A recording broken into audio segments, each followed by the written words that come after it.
New York's religious-run indigenous boarding schools? Well, let me explain. So I first off want to 100% state that the indigenous boarding school system of the church and religious organizations were a huge blot on the history of the church. They are part of the horrific colonialist past of the church, and the church needs to repent for its actions that it did in the indigenous boarding schools. However, I also want to acknowledge that where I'm recording this video here in the historic capital city of Albany, New York, is on the traditional lands of the Chattahoochee Band of the Abenaki peoples. And I acknowledge their elders, past, present, and emerging.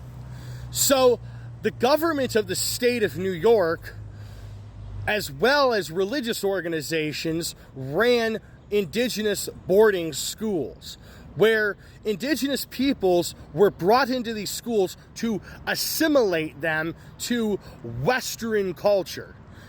And in that assimilation process, there were some pretty horrific things that happened.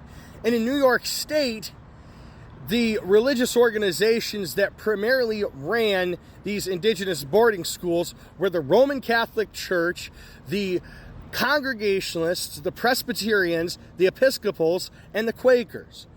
And notable examples of these schools are the Sisters of Mercy, run by the Roman Catholic Church, the Thomas Indian Boarding School, run by the Presbyterians, and the Tunessa Boarding School, run by the Quakers.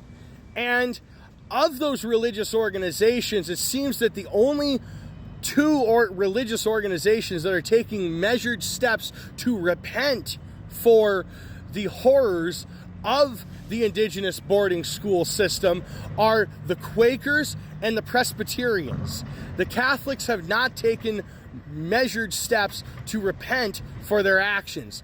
And I'm also glad that the government of the state of New York is repenting for its actions, because Governor Hochul bravely went to the Seneca Nation to apologize for all indigenous boarding schools that were run by the state government of the state of New York. So that is why I 100% suggest that religious organizations and governments that ran indigenous boarding schools should repent and work to build bridges with the indigenous communities that which they harmed during the horrific past of colonialism. Peace and blessings, y'all.